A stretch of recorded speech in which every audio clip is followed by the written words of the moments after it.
Alright, hello everyone. I'm Jakub, thanks for joining me here. Still a few of us holding down the fort. Speedrun through splicing sockets with Sockmap is a talk I gave in the past, but today we actually have a whole hour, so this will be more like a casual walkthrough of how we splice, move packets between the sockets using Sockmap API. And even if you have seen this talk before, I hope you didn't, this is an extended version with additional content. Few words about myself. My day job is at Cloudflare, where I'm on the Linux team. We make sure we have latest kernel deployed in production. If we find bugs, we tend to them, we troubleshoot stuff. And sometimes if we can find the kernel lacking some features, we prototype new APIs or solutions. I also participate in Linux kernel upstream development. I'm what they call a small-time maintainer, which means I'm in charge of a single feature, Sockmap in this case, which we're going to be talking about today. So if you become a Sockmap user, or maybe a contributor in the past, we'll probably bump into each other on the kernel mailing lists. To set some expectations about this talk, nothing here is mandatory. I think you will still be able to follow along and enjoy the slides. But if you're familiar with network programming, this talk is definitely networking oriented. And if you know maybe the basics of BPF, if you've maybe seen Martin's talk yesterday, that might come in handy today as well. We'll also be making use of some building blocks for containers in the examples that I'll be showing. So if you know what C groups are and namespaces are, that will be helpful. Goal for today, we're gonna keep it pretty simple. I hope you'll definitely know that Sockmap exists when you leave this room. That's for my first goal for today. I hope you'll have a good idea when you can use this API, how to use it. So in the future, if a project comes along, you will know if it's a good fit or maybe not a good fit. And I hope you also leave this room feeling ready to dig deeper if you need to. Our agenda for today is pretty packed. We're gonna start off trying to whet your appetite a little. I'll do a static demo of what we can achieve with Sockmap. We're gonna define what it is, right? It's probably vague at the moment. Then we're gonna take a short history lesson, how the code has evolved over time in the kernel, and then move on to the practical aspects. So how do you set it up? How do you set up your application to use this API? Moving on to the meat of the presentation. How do we actually configure it so we can move data between sockets using Sockmap? And we're gonna finish it off taking a look at a couple of real-life applications that we know are out there. Yeah, and like I mentioned, this is an extended version of this talk, so there will be more benchmarks than before. We'll also dive a little bit into how the internal design in the kernel looks and how to observe what the kernel does when you're using Sockmap. Right, so what can Sockmap do for you? Or actually, what can Sockmap do for container networking?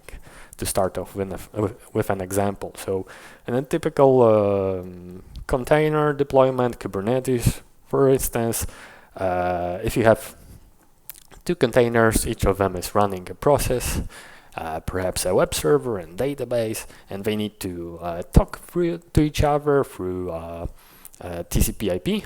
How that will work is that one process which wants to send a message to another one will need to traverse a whole network stack, all the layers of the network stack. Then the packet will need to be send over some virtual networking that we have in the kernel. It will be a virtual VTH pair with something in between. I've simplified it here a little bit. And then we need to traverse it all the way back in another container in another network namespace to deliver it to the receiver. So obviously that has a cost because there is quite a bit of code in between that we need to execute. What you can do with Sockmap, if you know that you have two processes communicating over networking but residing on the same host, we can actually create a bypass so that the message that you send from one socket gets directly delivered to the target socket, bypassing the other networking layers underneath. Right, let's actually see how we can set it up and test it out. To simulate our containers, we're just gonna use the network namespaces because we care just about that aspect of containers. We're gonna link them with a VTH pair, which is just a virtual Ethernet link between that you can create between two network namespaces. Bring the links up. These are regular network interfaces. Assign them some addresses. And then in one of the namespaces, network namespaces, we're gonna run a TCP server. I used Sockperf, a benchmarking tool in this case. And in another network namespace, we're gonna run a client, and that client is gonna simulate a synthetic workload.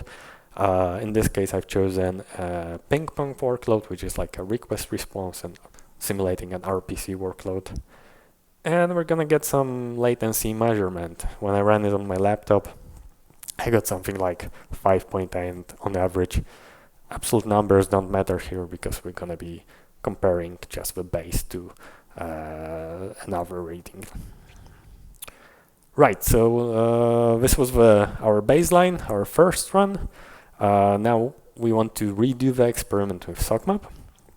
So to do that, we first need to load some BPF programs, and these programs will be using collections called BPF maps. We'll go into the details of what are these programs, what do they do later on. BPF programs, in order to be activated, they need to actually be attached somewhere or hooked somewhere. In this case, we hook one of the BPF programs to Sockmap, and the other BPF program will hook it up to a C group, a control group, in which we're going to be running our processes. So once we have that set up, we again will start our server and client. So we first move our shell to the control group that we have just created. So its children processes will also be started in that control group. Just like before, we start the server and we start the client and we do the benchmark and the measurement. And this time I got something like 4.7. So lower, which was expected because we are executing less code, and yeah, I guess double-digit improvement. I didn't have to modify the application in any way. I was able to create this bypass kind of from the outside. We're gonna see later on how we can do that. I guess not bad if you care about your latency for your RPC. But you don't have to take my word for it. This benchmark is all scripted. You can grab it from GitHub and run it in your environment and see if you actually see the same improvement or not. Right, so let's take a step back now that we got a sample of what you can do with Sockmap and actually define what we mean by it. So when we say Sockmap, we actually mean two things. So the term is overloaded. First of all, we can refer to Sockmap as a collection or a container that is implemented in the Linux kernel, which we can use to store references to socket objects. And that container is exposed to user space and BPF programs as a BPF map, which is a key value store. Important fact about it is that it actually holds weak references to sockets, so it won't keep sockets alive. The second meaning of Sockmap is that is an API that we can use to steer or redirect packets socket to socket. We can both redirect packets or we can police them, filter them. We're going to be focusing today only on redirecting. And that steering, redirecting policy, we express that through a set of BPF programs, which we load into the kernel. So that's our code being executed in the kernel context. And BPF programs, like I mentioned, in order to be activated, they need to be attached somewhere. And for that, we have a special set of hooks for redirecting that exist in the socket layer. Right, quick history lesson. How did we get here? The story of Sockmap starts back in 2016 with something called kernel connection multiplexer.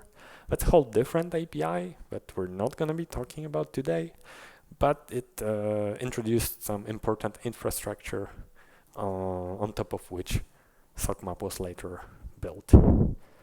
The initial version actually appeared in 4.14.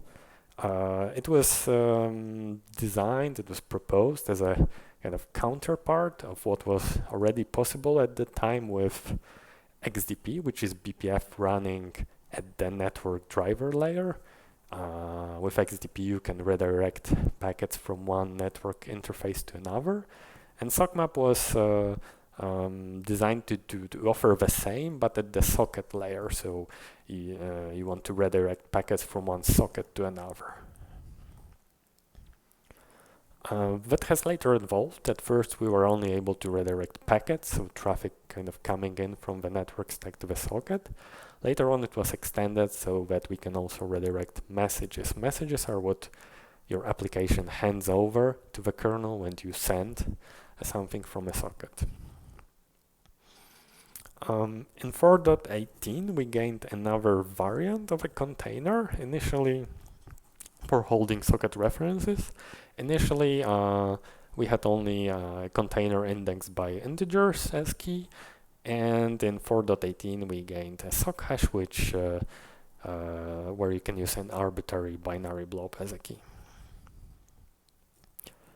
Later on, Sockmap was well made compatible with in-kernel TLS. So if you have a TCP socket and you also want to offload TLS handling to the kernel and also use redirection together, that became possible since that moment. Moving on to version 5 of the kernel 2020, Sockmap has evolved to be a kind of a generic container for socket references. Initially, it was used only to store references to connected, established sockets.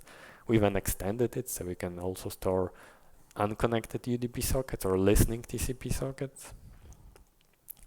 Later on, support for something called BPF iterators was added. That is handy because it gives you a way to iterate over the contents of your Sockmap container, and you can copy or move references from one Sockmap instance to another. 2021, we gained ability to redirect UDP packets in addition to TCP, which was supported from the start. Then same year, later on, we also added support for Unix domain sockets. And moving on to version 6, just last year, we gained ability to redirect to vSockets. vSockets, if you haven't heard about them, are a way to have a direct link between your hypervisor and your guest without having to go through the virtual network card. And you know, the code continues to evolve. We still have stuff to do. Like this one famous Finnish guy recently said, Linux is not ready yet, and Sockmap isn't either. All right, so back to practical stuff. How do we actually use this API to do something useful? Well, to redirect packets between sockets, first of all, we need a socket, right? And in this case, we need a connected socket. So there are two ways to create a connected socket. We can either initiate an outgoing connection, and that's what we call an active open. We usually do that with a connect syscall, or we can accept an incoming connection. That's called sometimes a passive open. What kind of socket we can use? Almost any kind. We still do support, like, I think 2 types: unique sequence packet sockets and VSOC datagram sockets. But otherwise, yeah, the choice is pretty wide these days. Right, we have our socket. Let's leave that for a moment. Now we need to create our container that will hold references to our sockets. So we create it the same way as we do for any other kind of BPF map. That's through a subcommand of a BPF syscall. You usually won't be doing it directly. I expect you will be using a wrapper in your favorite programming language for BPF. Like there's a BPF Go for Golang, there's Aya for Rust, for instance, and if you're doing C, C++, there's the reference implementation called libBPF. Or, which I find useful for prototyping and experimenting, you can also do it from the command line using the BPF tool that gets shipped together with your Linux kernel package. So as I already mentioned during the history lesson, we have 2 flavors of the container. One where the key is just an integer, 32-bit always, and the other one where it's a binary blob. What can we use as a binary blob? Well, for instance, we can use a 4-tuple, so like the source and destination address of a socket, or you can give it a string label, whatever you want. And Sockmap containers should not be confused with something else called sock array. That's something completely different. The completely different API that we use for load balancing. Once we have our BPF map, our Sockmap created, we need our program which will express our redirecting logic. There are 2 different program types that we'll be using. I'll explain later which one we use in what situation. So we're gonna have to load that program, that code, into the kernel first. And that program, it will need to pick a target socket to which we're gonna redirect packets. So it will be referring to a Sockmap container because it will point at an entry in Sockmap, and that way we'll select the target socket. And as I mentioned, for the program to be activated, we need to attach it somewhere. In this case, we attach it to the container, which creates this kind of cyclic reference. Right, once we have the container created and the program attached and running, loaded and running, then only then we can insert or like populate the container with socket references. If you do it beforehand, then it won't have any effect. So how do we actually get these references into the container? Well, there's the easy case, which you'll probably only encounter when you're experimenting, I guess, when the same process is both the owner of the socket which you would like to insert into a Sockmap container and also the owner of the container. In this case, it's a pretty simple a matter of doing one syscall. But life isn't usually that simple. Oftentimes one process owns the socket and another one owns the BPF container. So what we can arrange in such a situation? Well, we can make the 2 cooperate, and using SCM writes, ancillary message, and Unix sockets, you can hand over a file descriptor to your socket to another process. But if you're not that lucky and you don't have control over both processes, then there is also another way that is not cooperative, but is privileged on the other hand, where you are able to get a duplicate file descriptor for a socket that is owned by another process. You can, knowing the process identifier, you can walk over all the file descriptors, identify the socket you're interested in, and open a file descriptor for it. And finally, what we have seen already in the demo at the beginning, you can also get your hands on the socket references without modifying the process in any way or stealing the FDs. There is the special kind of a BPF program called Sockmap, which we attach to a control group, and that program is kind of event-driven. It gets invoked for various networking events, and a couple of them is when we open an outgoing connection or when we accept an incoming TCP connection.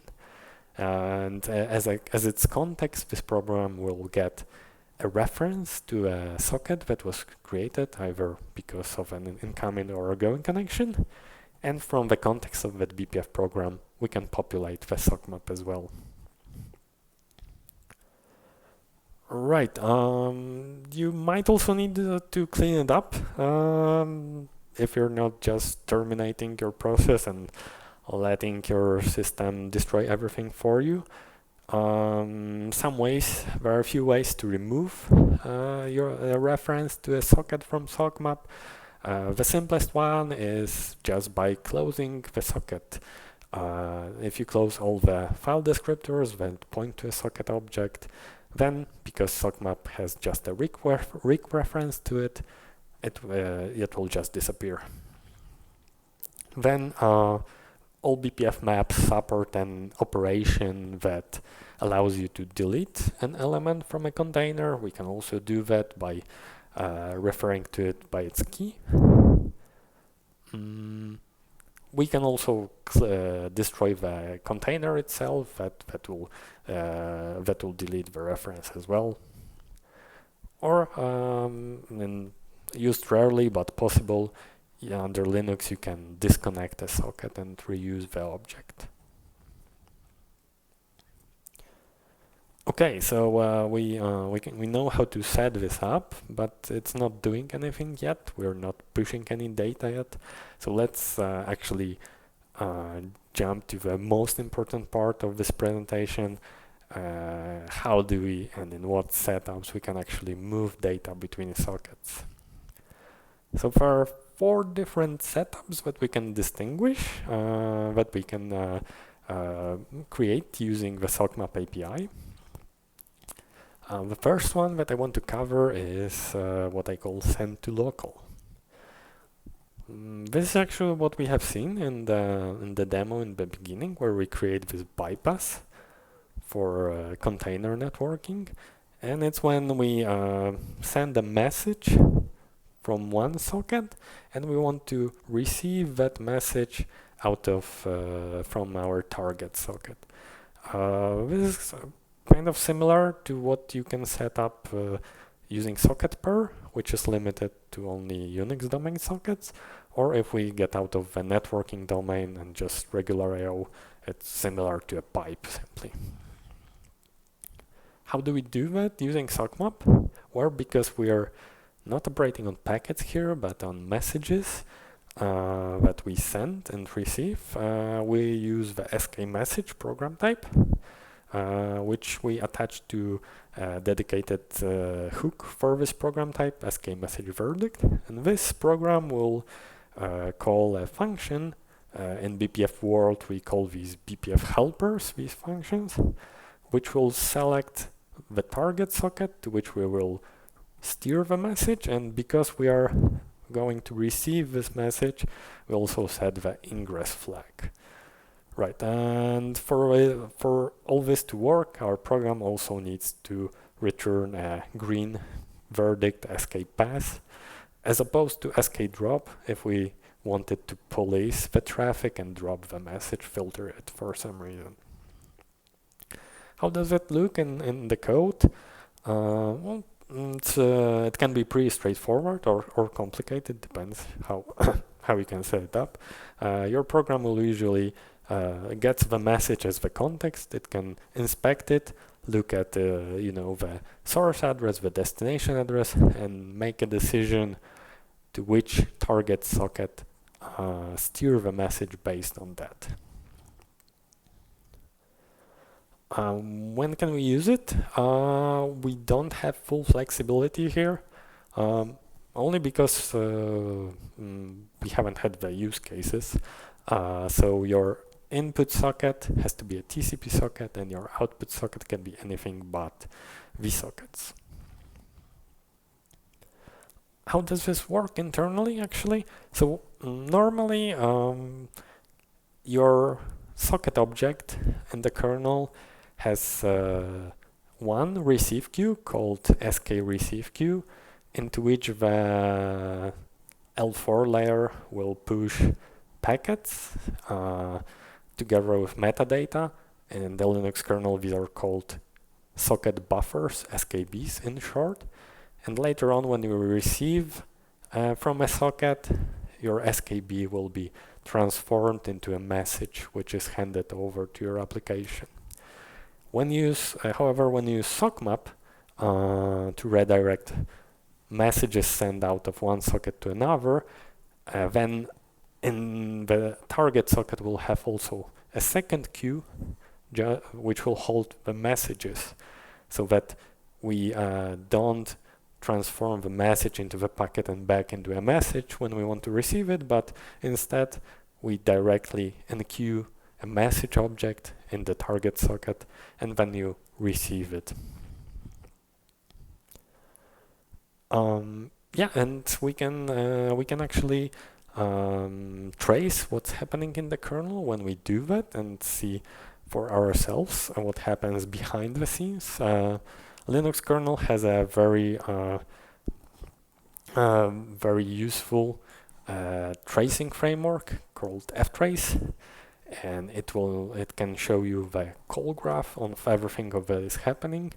And in this scenario, we'll also ask it to record the return values that the functions yield as they finish executing. So we configure our tracing, and we point it to some entry level for our call graph. In this case, is send to syscall, because this is what my network application was using. You can use strace, for instance, to find which syscall a couple variant your application is using to send traffic.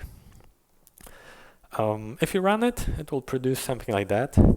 I've cleaned it up a little. It will contain more entries, so don't get scared. But if you know a little bit about the code structure in the kernel, you can actually follow along and see that we enter into the send syscall, and we allocate our message that we're going to send.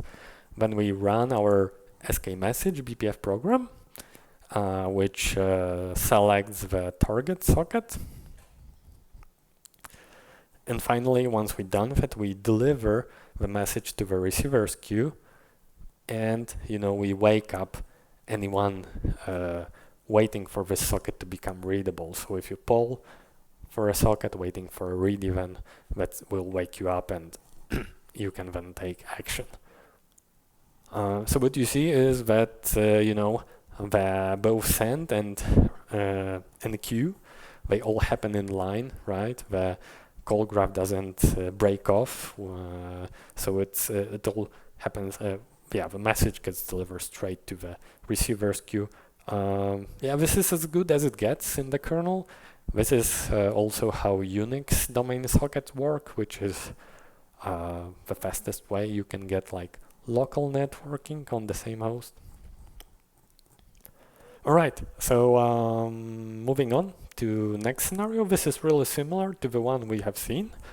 But this time we actually want to send a message from one socket, but pass it along to the network stack as if it was sent through another socket. There's no direct counterpart of that in any other Linux API as far as I know, but it's sort of similar as if you were to splice a pipe into a socket.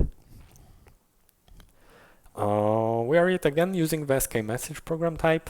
Same attach point, same everything, only this time we are not going into Ingress because we're not receiving the message from the target socket, so we don't set the Ingress flag. And this setup is really limited, the most limited we have in Sockmap, because it's supported only for TCP. But if you have a use case for it, let me know. Yeah, let's shift gears now and look at something completely different. A redirect scenario that I call Ingress to Egress. Where does it come up? It comes up in network proxies, L7, what we sometimes call L7 network proxies, which have kind of two left and right side. We accept incoming connections on the left side. We initiate an outgoing connection on the right side, and then what we do, we just read data out of one side and send it out of the other, and also, of course, the other way around as well. Examples of such programs that you might have encountered: there's the popular Swiss Army knife SOCAD utility, and there is a simple proxy that gets shipped with sysnD. What Sockmap can offer for you in this scenario is that you can offload the process of copying data from the incoming input socket to output socket to the kernel, so that you don't have to exit to user space every time you need to move data from one socket to another. Yeah, so like I mentioned, data comes in from the network stack in one socket, goes out back to the network stack from another. I will set it up alternatively with just reading and writing, or you could splice an input socket to a pipe and then splice that pipe to an output socket. But here we're talking about Sockmap, and to arrange it with Sockmap, this time we're going to be using an SKSKB program type, because we're operating on packets, not messages. The TCP/IP ingress path hands us a packet, a socket buffer, as I mentioned. So we have a dedicated program type for that. It has a different hook type that we're going to use, and it has a dedicated helper for redirecting packets. Yeah, this configuration is completely flexible when it comes to what you can use on input and output. Yeah, you can redirect any to any effectively. Yeah, let's take a look at another benchmark. So this time we're gonna be running a proxy in a kind of a container, but we're gonna just use a network namespace and a control group, because these are the two elements of a container we need here actually. And our client and server will be talking to each other through a proxy. What is this proxy? It's a simple Go proxy that I written. If you ask ChatGPT to write it for you, it will. I checked. So you don't even have to know Golang to write this. Yeah, here's our setup. In this case, it comes down to the fact that we start our proxy in the control group, our proxy process in the control group, and then in a new network namespace, and then run our client and server similar to as before.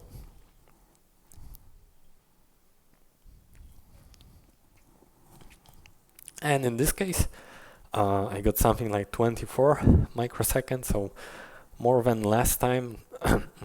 Well, no surprise there. You know, we have now to wake up another process and then push the data through that process, and also go through two sets of virtual network links. Right, if we want to now run that again with Sockmap, just like before, we need to load up BPF programs. We now know more what they mean. We have an SKSKB program. We know it needs to be attached to our socket container to be activated. And we know we need an SKOps program if we don't want to modify our proxy, and it will get hold of the connected sockets that the proxy creates. How does it look in the code? Excuse me.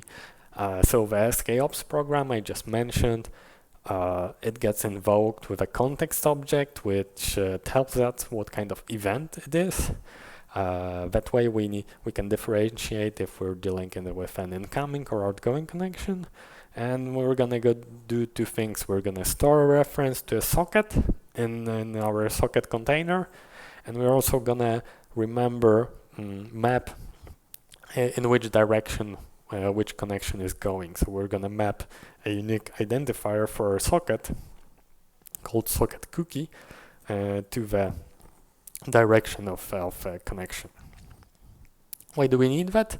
Well, because then our SKSKB program, which is in charge of selecting the target socket, it will actually look up using that unique socket identifier in which direction is the connection through which we received a packet, and it will select the other one. So kind of to picture it, we need this other BPF map, this additional mapping, because we're using one container, right? So we need to kind of differentiate. Okay, if we get a packet from an incoming connection, then we need to redirect it to outgoing connection. But if we get return traffic through the outgoing connection, we need to redirect it to incoming connection. You could also arrange it differently. Nothing stops you from doing it. You could also have two sock maps with holding just one socket each, and have two instances of simple BPF programs, and then you don't need that additional mapping because there's no dilemma as to which entry, under which entry the target socket lives. But I'm leaving that as an exercise for you to implement. So when I ran it using Sockmap offload, I got like 20 microseconds. So also an improvement, and you can also grab code to rerun it for yourself. But depending on what workload type, network workload type you're running, your mileage might vary here. Because actually what happens inside the kernel when you do this kind of packet steering is we introduce another intermediate queue, right? So when a packet comes into a socket, the kernel invokes a socket data ready callback, right? To put it in the receive queue. But in this case, if we're using priority, we're actually going to run the SKSKB program and put that packet into an intermediate queue that exists only when we're using Sockmap called Ingress SKB. And then that queue needs to be serviced by a kernel thread.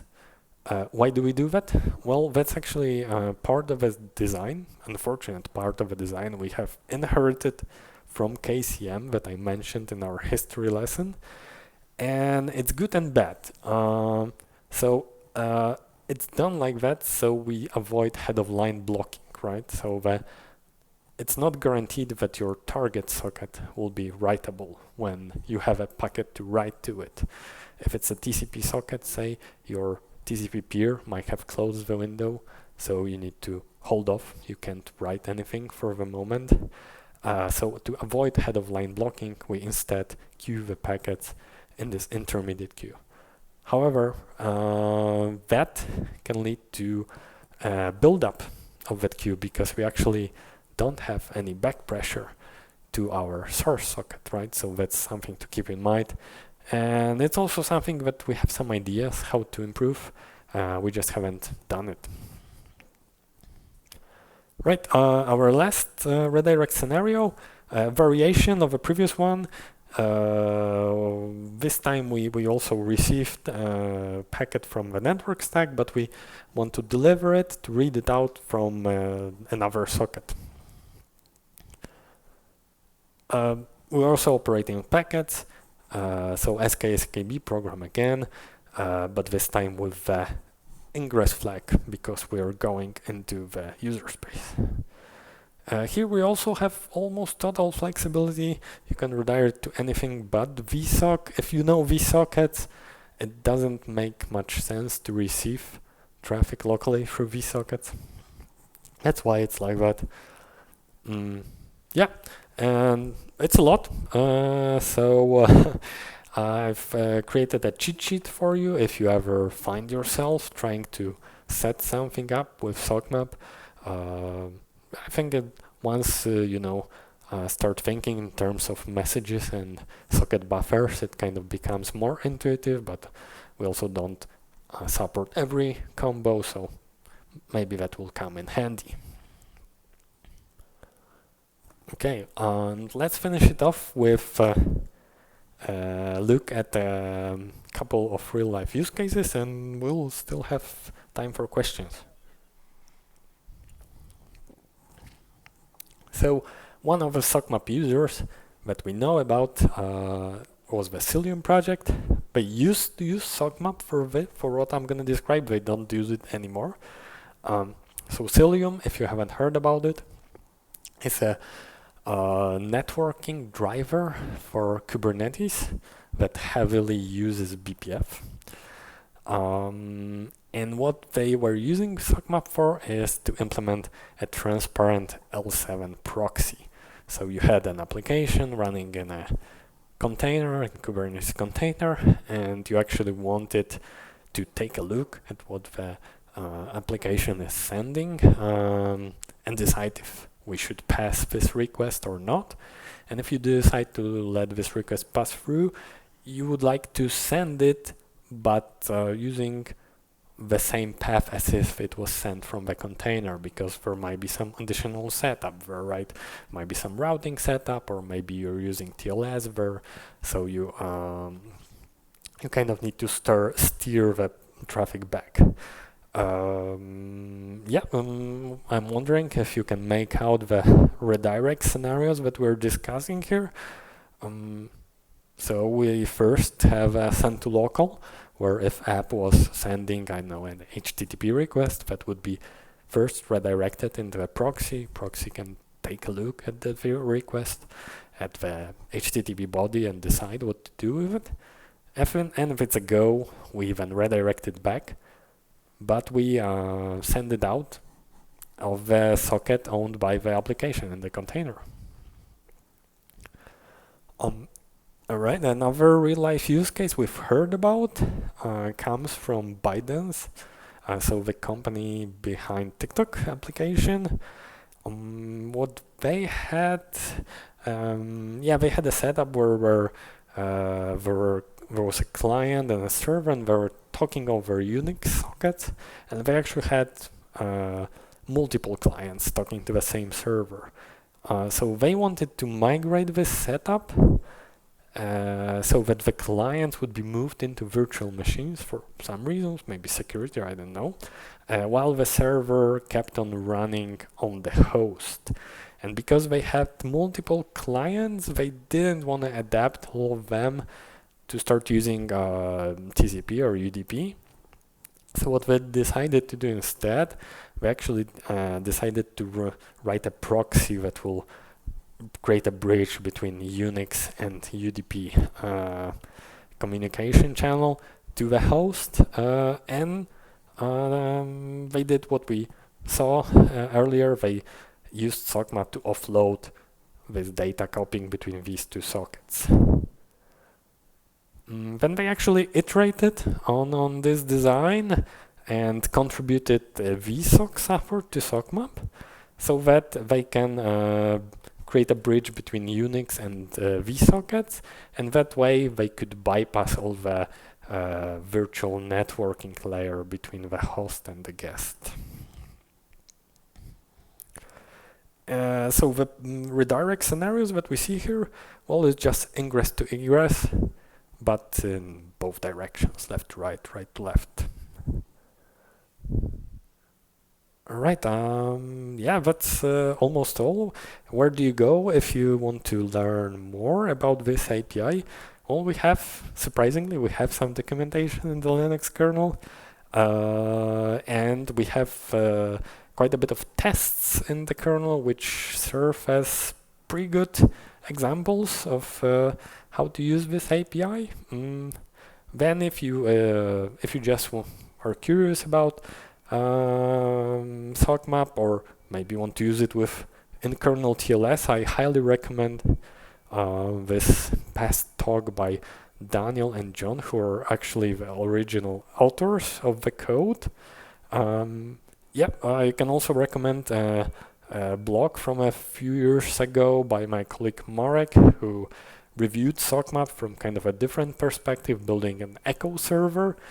And if you're interested in the other use cases that we have for Sockmap as a collection, then I can point you to my talk from eBPF Summit from a few years back.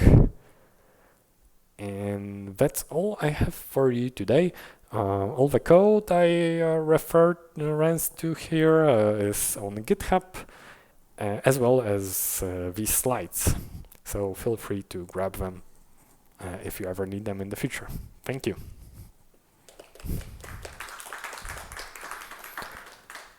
And if there are any, we have plenty of time for questions.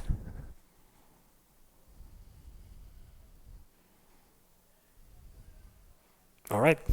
Thank you. Feel free to chat me up in the hallway if anything comes to your mind later. Thanks.